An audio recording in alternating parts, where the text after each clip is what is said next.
ओम श्री परमात्मने नमः। अथ पंचदशोऽध्यायः। अथातः उपकल्पनीयम् अध्यायं व्याख्यास्यामः इति स्माह भगवान् आत्रेयः। इह खलु राजानं राजमात्रम् अन्यं वा विपुलद्रव्यं वमनं विरेचनं वा पाययितुकामेन भिषजा प्राग् एव औषधपानात् संभारा उपकल्पनीया भवन्ति। सम्यक् चैव हि गच्छति औषधे प्रतिभोगार्थाः। व्यापन्ने चौषधे व्यापदः परिसंख्याय प्रतीकारार्थाः।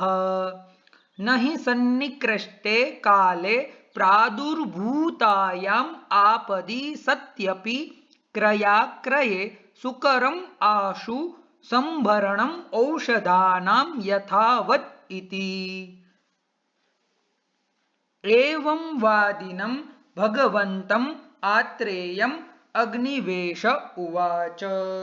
ननु भगवन् आदौ एव ज्ञानवता तथा प्रतिविधातव्यं यथा प्रतिविहिते सिद्ध्येत् एव औषधम् एकान्तेन। सम्यक् प्रयोगनिमित्ता हि सर्वकर्मणां सिद्धिरिष्टा, व्यापच्च असम्यक् प्रयोगनिमित्ता। अथ सम्यक् असम्यक् च समारब्धं कर्म सिद्ध्यति व्यापद्यते वा नियमेन, तुल्यं भवति ज्ञानम् अज्ञानेन इति। तम् उवाच भगवान् आत्रेयः।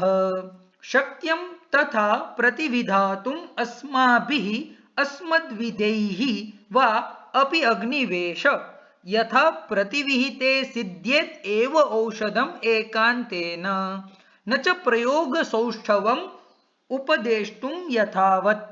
न हि कश्चिदस्ति य एतद् एवम् उपदिष्टम् उपधारयितुम् उत्सहेत।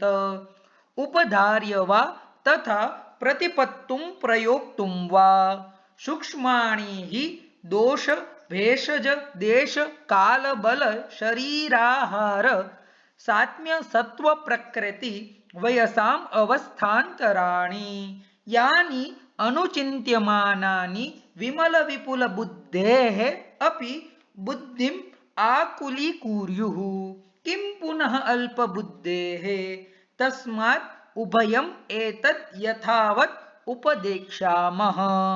सम्यक् प्रयोगं चौषधानां व्यापन्नानां च व्यापत् साधनानि सिद्धिषु उत्तरकालम्। इदानीं तावत् संभारान् विविधान् अपि समासेनोपदेक्ष्यामः।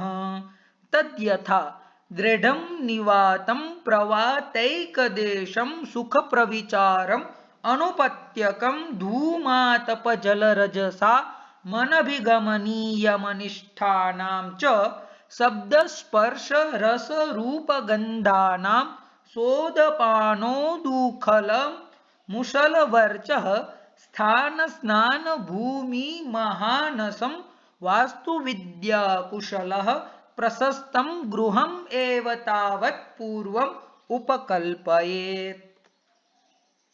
ततः शील शोचाचारानुरागादाक्षप्रादक्षिण्योपपन्नानुपचारकुशलान् सर्वकर्मसु पर्यवदातान् सुपौदनपाचक स्नापक संवाहकोत्थापक संवेशकौषधपेशकांश्च परिचारकान् सर्वकर्म स्वप्रतिकूलान् तथा गीतवादित्रोल्लापक श्लोकगाथाख्यायिकेतिहास पुराण कुशलानभिप्रायज्ञानुमतांश्च देशकालविदः पारिषद्यांश्च।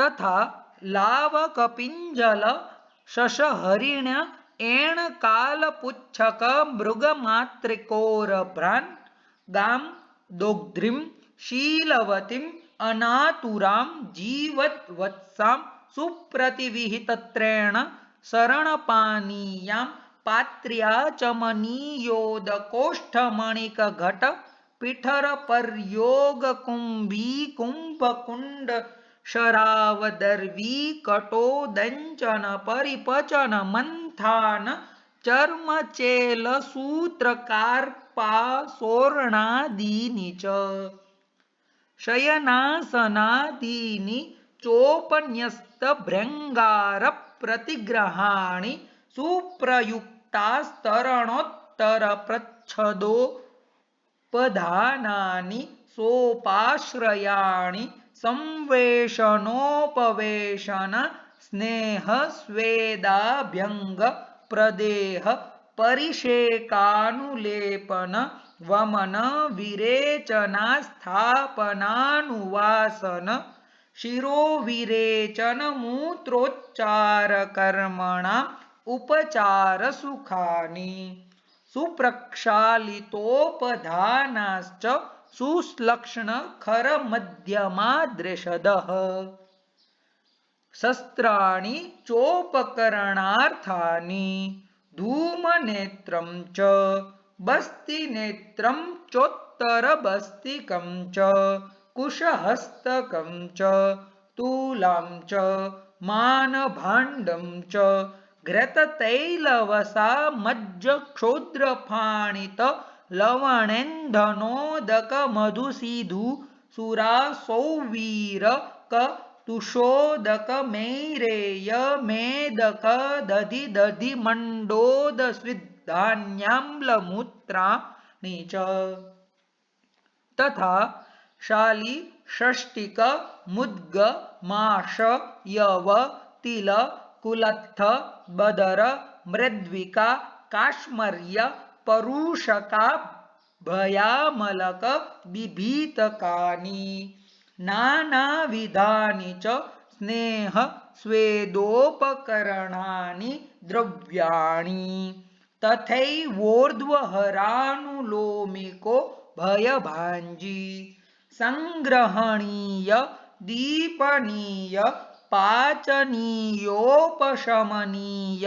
वातहरादि समाख्यातानि चौषधानि यच्चान्यत् अपि किञ्चियापदः परिसङ्ख्याय प्रतीकारार्थम् उपकरणं विद्यात् यच्च प्रतिभोगार्थं तत्तत् उपकल्पयेत् ततः तं पुरुषं यथोक्ताभ्यां स्नेहस्वेदाभ्यां यथार्हम् उपपादयेत् तं चेत् अस्मिन्नन्तरे मानसः शारीरो वा व्याधिः कश्चित् तीव्रतरः सहसाभ्यागच्छेत् तमेव तावत् अस्य उपावर्तयितुं यतेत ततः तम् उपावर्त्य तावन्तम् एव एनं कालं तथाविधेनैव कर्मणोपाचरेत् ततः तं पुरुषं स्नेहस्वेदोपपन्नम् अनुपहतमनसा अभिसमीक्ष्य सुखोषितं सुप्रजीर्णभक्तं शिरःस्नातम् अनुलिप्तगात्रं श्रग्वीणम् अनुपहतवस्त्रसंवीतं देवताग्निद्विजगुरुवृद्धवेद्यानर्चितवन्तम् इष्टे नक्षत्रतिथिकरणमुहूर्ते कारयित्वा ब्राह्मणान् स्वस्तिवाचनं प्रयुक्ताभिराशिर्भिरभिमन्त्रितां मधुमधुकसैन्धवफाणितोपहितां मदनफलकषायमात्रां पाययेत् मदनफलकषायमात्रा प्रमाणं तु खलु सर्वसंशोधनमात्रा प्रमाणानि च प्रतिपुरुषम् अपेक्षितव्यानि भवन्ति। यावद्धि यस्य संशोधनं पीतं वैकारिकदोषहरणायोपपद्यते न च अतियोगायोगाय। तावत् अस्य मात्रा प्रमाणं वेदितव्यं भवति। पीतवन्तं तु खल्वेनं मुहूर्तम् अनुकाङ्क्षेत। तस्य यदा जानीयात् स्वेदप्रादुर्भावेण दोषं प्रविलयनम् आपद्यमानम्। लोमहर्षेण च स्थानेभ्यः प्रचलितं कुक्षिसमापनेन च कुक्षिम् अनुगतम्। रल्लासास्य श्रवणाभ्याम् अपि चोर्ध्वमुखीभूतम्। अथास्मै जानुसमम् असम्बाधं सुप्रयुक्तास्तरणोत्तरप्रच्छदोपधानं सोपाश्रयम् आसनम् उपवेष्टुं प्रयच्छेत्। प्रतिग्रहांश्चोपचारयेत्। लालाटप्रतिग्रहे पार्श्वोपग्रहणे नाभिप्रपीडने प्रेष्ठोन्मर्दने चानपत्रपणीयाः सुहृदोऽनुमताः प्रयतेरन्। अथ एनम् अनुशिष्यात्। विवृत ओष्ठतालुकण्ठो नातिमहता व्यायामेन वेगान् उदीर्णान् उदीरयन् किञ्चित् अवनम्य ग्रीवा मूर्ध्व शरीरम् उपवेगम् अप्रवृत्तान् प्रवर्तयन् सुपरिलिखितनखाभ्याम् अङ्गुलिभ्याम् उत्पलकुमुदसौगन्धिकनालैर्वा कण्ठम् अभिस्पृशन् सुखं प्रवर्तयस्वेति। स तथाविधं कुर्यात्। ततः अस्य वेगान् प्रतिग्रहगतान् अवेक्षेतावहितः। वेगविशेषदर्शनाद्धि कुशलो योगायोगातियोगविशेषान् उपलभेत। वेगविशेषदर्शी पुनः कृत्यं यथार्हम् अवबुध्येत लक्षणेन। तस्माद् वेगान् अवेक्षेतावहितः।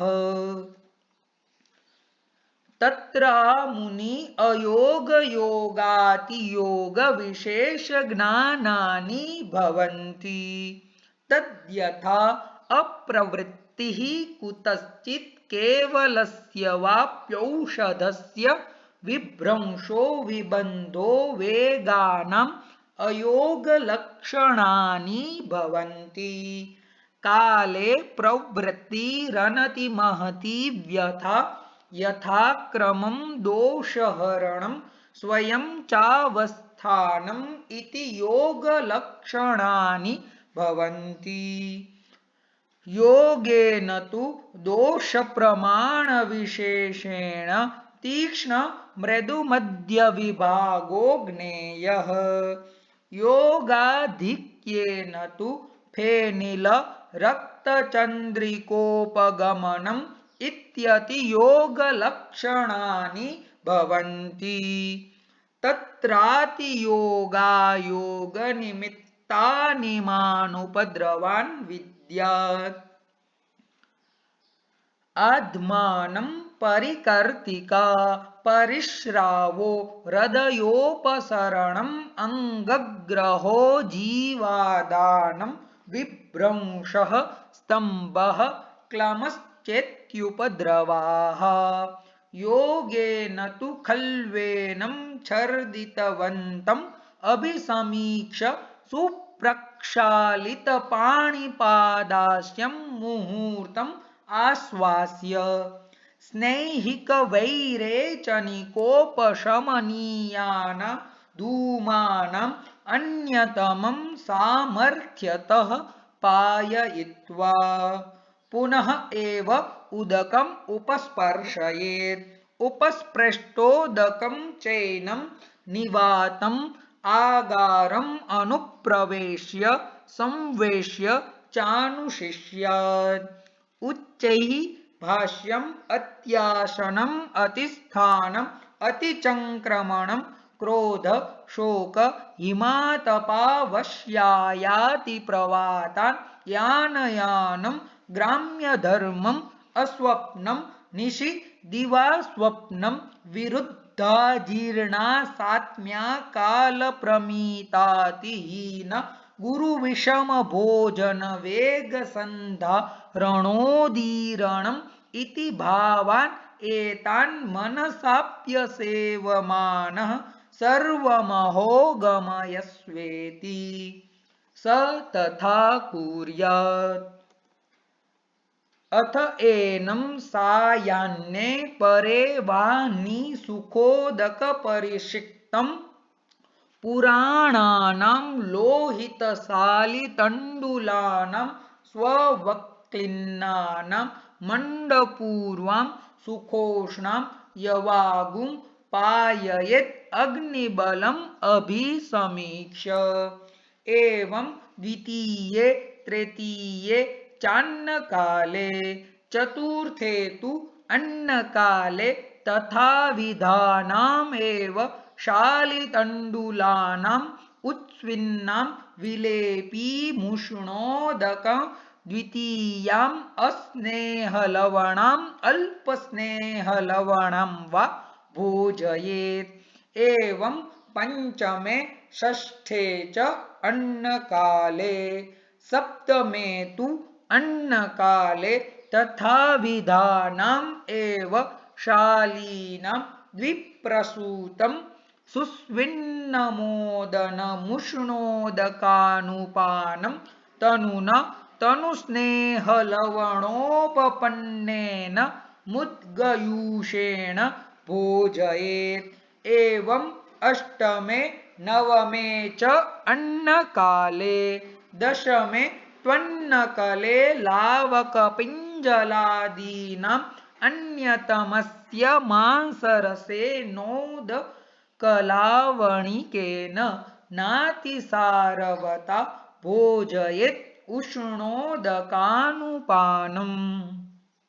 एवं एकादशे द्वादशे च अन्नकाले अत ऊर्ध्वम् अन्नगुणान् क्रमेणोपभुञ्जानः सप्तरात्रेण प्रकृतिभोजनम् आगच्छेत्।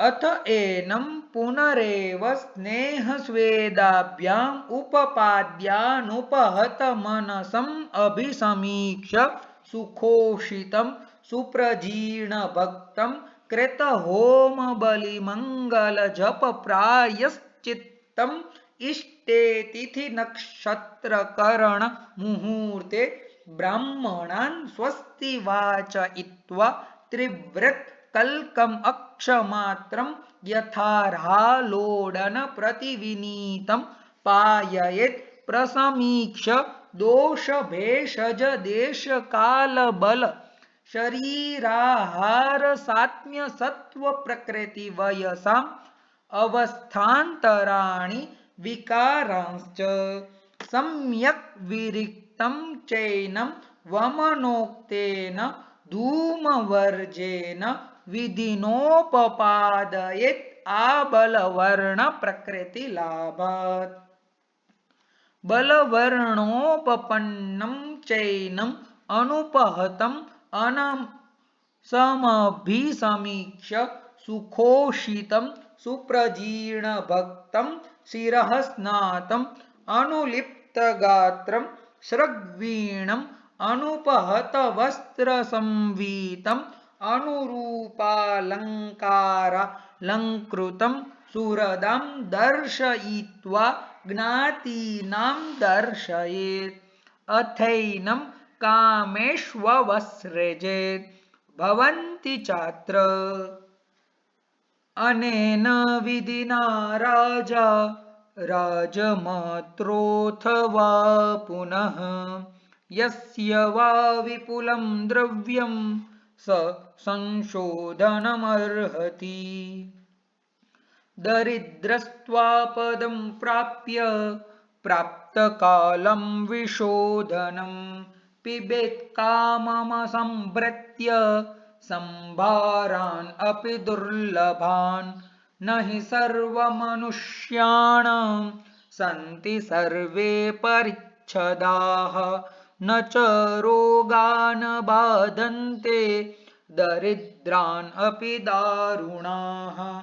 यद्यत् शक्यं मनुष्येण कर्तुम् औषधमापदि तत्तत् सेव्यं यथाशक्ति वसनान्यसनानि च।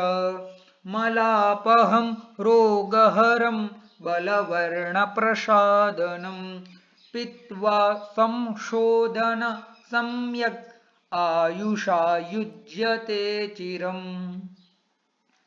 तत्र श्लोकाः ईश्वराणां वसुमतां वमनं सविरेचनं संभाराये यदर्थं च समानीय प्रयोजयेत्।